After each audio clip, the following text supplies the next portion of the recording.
এটা কোনো entertainment video না, এটা একটা অলৌকিক সত্যি ঘটনা, সেটা তোমাদের সাথে শেয়ার করছি।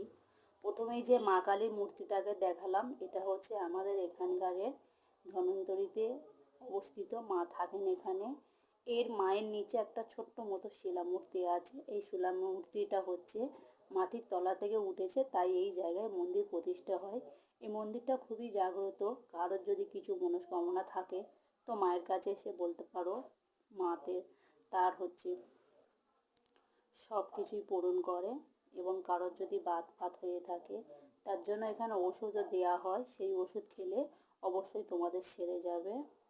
তো আমি ভিডিওটা এই কারণেই করছি, কারণ অনেকের অনেক কিছু সমস্যা থাকে, সেটা মন্দিরে গিয়েই সমাধান হয়।